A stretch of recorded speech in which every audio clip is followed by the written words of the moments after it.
इल्ला हु अलैहि तवक्कलतु व हुवा रब्बुल अर्शिल अज़ीम। मेरे मोअज़्ज़िज़ बुजुर्गों, साथियों और स्टेज पे तशरीफ फरमा काबिल एहतराम काबिल इज्जत और साड़ी जमात के कैद चौधरी वजास हैं और उन्होंने नाल तमाम मुअज़्ज़िज़ीन जो तशरीफ फरमा ने सब दी खिदमत अस्सलाम वालेकुम व रहमतुल्लाहि व बरकातहू। मैं तमाम साथियों का बल्कि तमाम साथियों की तरफों और अरशाद मराना साहब, इहसान मराना और मराना बरादरान की तरफों चौधरी वजाह साहब का शुक्रिया अदा करना कि जनाब ने अपना वक्त कढ़िया और इतने तशरीफ लिया और अपनी जमात की तरफों मराना बरादरान खुश आमदेद कहना इस वादे दे इंशाअल्लाह ताला कि तुसी मुस्लिम लीग काफ नूं ज्वाइन कीता है इंशाअल्लाह अल्लाह दे फजल नाल अल्लाह दे करम नाल जिंदगी वफा करे खैर दे मामलात रहन ते इंशाअल्लाह ताला अल्लाह दे फजल नाल तुहानू कदे भी कोई शिकायत नहीं आएगी। फिर गुजारिश करना अपने तमाम साथियों के बुजुर्गों के कि ये सिलसिला जो कि मेरे छोटे भाई शायद रजा दे और साथियों की क्यादत भी शुरू होया काफी दिनों तो कि असी चौधरी मूसा लाई साहब नूं इस इलाके दे विच MNA दा इलेक्शन लड़वाना है ते ओदे वास्ते मैं गुजारिश करांगा कि कुछ तलखियां नूं घटा के ते कुछ सख्तियां नरम करके तमाम तर लोगों को दावत दी जाए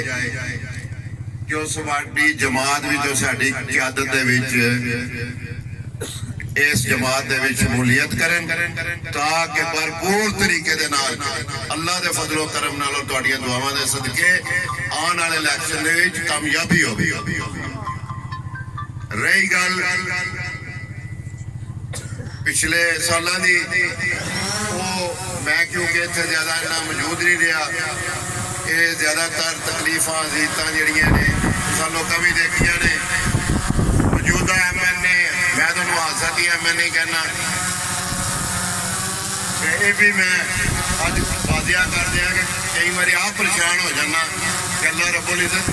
तू सानू की तोहफा चौधरी मालिक के घर दे दिता असी उन्होंने बाहर कढ़ाया उन्हें सानू सारे घेरू घेरू कर दिता किस खातर अल्लाह के अल्लाह के रसूल नूं मनण वाला बंदा किसी लालच या बस पीछे भाइयों नूं भाइयों नाल या घर विच या घर तो बाहर इख्तलाफ नहीं पैदा करता। इज्जत जिल्लत अल्लाह दे हक ये अल्लाह की अता की हुई चीज़ां असी तेन बर्दाश्त किया 10 साल तू साडा बच्चा से तू सानू असी अपनी जदाद वाल चक्कर लाइए तेन वो भी बर्दाश्त नहीं होता यार स्कूल लै इस गल्ले इस इलाके दे विच अमन कायम रखने वास्ते देखो साडे कायदीन ने कदे सानू यह सबक नहीं दिता। अज मैं भी गल जरूर करांगा इस बंदे के मुंह जो जो आया ने इस इलाके बहुत सारे बुजुर्ग मैं ऐसे वेख रहा जेडे मेरे वालिद मरहूम के साथी सन और पिछले कुछ साल उस साइड से रहे लेकिन हुण मैं देखना इस काफले में खलोते अल्लाह का शुक्र अदा करना अज गल वादिया कर दिया 10 साल तो ये बंदा तुहानू कहंदा है और सानू चौधरी लड़ा गए मेरा खुदा गवाए मेरी जिंदगी मौत इज्जत जिल्लत अल्लाह के हाथ विच मैं किसी का मुथाज नहीं अल्लाह तो सवा मैं इस गल्ले नहीं गल कर लिया कि मेरा कोई चौधरी बरादरान नाल कोई ऐसा रिश्ता है मैं तो जिस दिन हाथ मिलाया अल्लाह के फजल नाल मेरी उन्हें इज्जत की है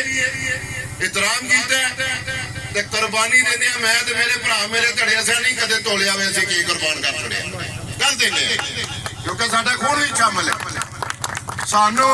अज तक अगर असीं भरा चौधरी आबद रजा या दूसरा ग्रुप जिन्ना भी है ठीका भींगा ਅੱਜ ਤੱਕ ਜ਼ਿੰਦਾ ਔਰ ਇਕਤਦਾਰ ਇਹਨੇ ਇੰਜॉय ਕੀਤਾ ਤੇ ਦੁਆ ਦੇ ਚੌਧਰੀ ਸ਼ੁਜਾਤ ਸਾਹਿਬ ਨੂੰ ਜਿੰਨਾ ਇੱਕ ਦਫਾ ਨਹੀਂ ਜਿਤਨੀ ਦਫਾ ਨਾ ਮਿਲਿਆ ਮੈਨੂੰ ਇਹੀ ਸਬਕ ਦਿੱਤਾ ਹੈ ਤੇਰੇ ਛੋਟੇ ਭਾਈ ਨੇ ਲੜਾਈ ਨਹੀਂ ਕਰਨੀ ਤੇ ਗਲਤ ਪ੍ਰੋਪਗੈਂਡਾ ਗਲਤ ਗੱਲਾਂ ਸੁਣ ਕੇ ਉਹਨਾਂ ਤੇ ਅਮਲ ਨਹੀਂ ਕਰਨਾ ਅਸੀਂ ਪਿੰਡ ਵਿੱਚ ਮੈਦਾਨ ਵਿੱਚ ਇਨਸ਼ਾਅੱਲਾ ਤਾਲਾ ਖੜੇ ਆ ਹਰ ਇੱਕ ਆਪਣੇ ਬੰਦੇ ਦੇ ਨਾਲ ਨਾ ਕਿਸੇ ਤੋਂ ਖੌਫ ਹੈ ਨਾ ਫਿਕਰ ਹੈ ਅੱਗੇ ਵੀ 2002 ਵਿੱਚ ਤੁਹਾਡੀ ਮਦਦ ਨਾਲ ਅਸੀਂ ਕਾਮਯਾਬ ਹੋਏ ਚੌਧਰੀ ਵਜਾ ਸੈਨੋ ਸ਼ਖਸੀਅਤ ਜਿਹੜੇ ਖੁਦ ਆਏ ਔਰ ਸਾਨੂੰ ਅਮਨ ਦਾ ਪੈਗਾਮ ਦਿੱਤਾ ਅੱਜ ਜਿਹੜੇ ਲੋਕ ਚਾਹੇ ਉਹ ਮੇਰਾ ਖਾਨਦਾਨ ਹੈ ਜਾਂ ਦੂਸਰਾ ਕੋਈ ਗੱਲਾਂ ਕਰਦੇ ਨੇ ਖੁਦਾ ਗਵਾਏ ਅਗਰ ਇਹ ਸ਼ਖਸੀਅਤ ਨਾ ਹੁੰਦੀ ਤੇ ਇੱਥੇ ਜਿੰਨੇ ਅਸੀਂ ਫਿਰ ਰਹੇ ਹਾਂ ਮੇਰਾ ਕੋਲ 5% ਰਹਿ ਜਾਣੇ ਸਨ ਬਾਕੀ ਸਾਰੇ ਫਾਰਗ ਹੋ ਜਾਣੇ ਜਿਨ੍ਹਾਂ ਲੋਕਾਂ ਨੇ ਤੁਹਾਡੇ ਹਲਕੇ ਵਿੱਚ ਅਮਨ ਕਾਇਮ ਕੀਤਾ ਤੁਹਾਨੂੰ ਅਮਨ ਦਾ ਤੋਹਫਾ ਦਿੱਤਾ ਫਿਰ ਚਾਹੇ ਪਰਵੇਜ਼ ਲਾਈ ਸਾਹਿਬ ਵਜ਼ੀਰ ਆਲਾ ਸਾਹਿਬ ਮੈਂ ਉਹਨਾਂ ਦਾ ਐਡਵਾਈਜ਼ਰ ਆ ਤਰੱਕੀਆਤੀ ਕੰਮ ਵੀ ਆਪਣੇ ਵੇਖ ਲਓ ਤਾਂ ਇਸ ਘਰੂ ਵਫਾਈ ਹੋਈ ਹੈ ਸਾਡੇ ਨਾਲ ਮੇਰੀ ਤੁਹਾਡੇ ਅੱਗੇ ਇੰਨੀ ਗੁਜ਼ਾਰਿਸ਼ ਹੈ ਕਿ ਚੌਧਰੀ ਸਾਹਿਬ ਨੇ ਆਪਣੇ ਬੇਟੇ ਨੂੰ ਨਾਮਜ਼ਦ ਕੀਤਾ ਇੱਥੇ ਹੁਣ ਸਾਡਾ ਹੱਕ ਬਣਦਾ ਕਿ ਅਸੀਂ तमाम तर ਆਪਣੀਆਂ ਛੋਟੀਆਂ ਮੋਟੀਆਂ ਨਾਰਾਜ਼ਗੀਆਂ ਇਖਤਲਾਫਾਤ ਨੂੰ ਪਿੱਛੇ ਕਰਕੇ ਇਹਨਾਂ ਦੇ ਉਸ ਫੈਸਲੇ ਨੂੰ ਪਾਣੀ ਦੇਈਏ ਔਰ ਇਹਨਾਂ ਦੇ ਬੇਟੇ ਨੂੰ ਇਨਸ਼ਾਅੱਲਾ ਆਉਣ ਵਾਲੇ ਇਲੈਕਸ਼ਨ ਵਿੱਚ ਕਾਮਯਾਬ ਕਰਕੇ ਇਹ ਸਾਬਤ ਕਰੀਏ ਵਫਾ ਕੀਤੀ ਹੈ ਤੇ ਵਫਾ ਹੀ ਵਾਪਸ ਆਈ ਅੱਲਾਹ ਦੇ ਫਜ਼ਲ ਨਾਲ ਇੱਕ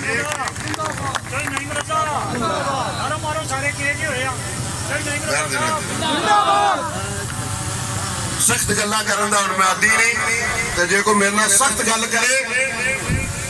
ते जवाब देण दा मैं जरूर आदी कोई बंदा इस फिक्र विच ना रखे कि कोई भड़क मारेगा टाइम देगा ते नहीं मरदा पहुंचेगा मैं जिंदा होवां चलन फिरन दे काबिल होवां अल्लाह दे फजल नाल आबद रजा होवे या मियां नवाज शरीफ होवे जिथे आवाज मारेगा पहुंच जाऊंगा टेंशन नहीं लेनी आज देखो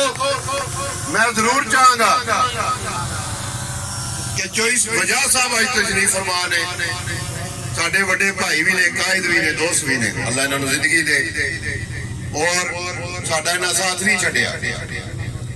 अपोजिशन होवे या इक़्तिदार होवे उस घर दे विच साडी आवाज पहला चौधरी वजात कोल जांदी है फिर आगा जांदी है उत्थे ही जानी है इंशाअल्लाह अगू भी इत्थे ही शुरुआत भी इत्थे इख्तिताम भी अल्लाह खैर दे मामलात फरमाए पंचायती इलेक्शन नजदीक ने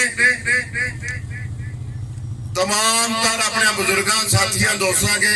गुजारिश करना कि सब लोग पंचायती इलेक्शन की तैयारी करो इंशाअल्लाह ताला ये पंचायती इलेक्शन अपने कायद चौधरी शुजात हुसैन साहब के नाल उस ग्रुप को लड़ांगे और इंशाअल्लाह अल्लाह सानू कामयाबी दे मैं आखिर ते मराना फैमिली का सारे दोस्तों का बुजुर्गों का मशकूर हाँ अल्लाह ताला तुहानू और सानू सारे अपने फजोमान में रखे इंशाअल्लाह जिंदगी रही कोई वक्त मिलिया तो इंशाअल्लाह अगला जलसा कोटला रबली खान दे विच होवेगा तो उत्थे फिर तुहानू इंशाअल्लाह ताला सी तरीक साथ होवेगा इंशाअल्लाह तुहानू सारियां नू दावत दांगे और उम्मीद रखने हैं कि तुसीं सारे ऐसे ही जोशो खरोश नाल उत्थे भी शमूलियत करोगे आज दे जलसे विच आवन दा शुक्रिया अदा करना मेहरबानी अल्लाह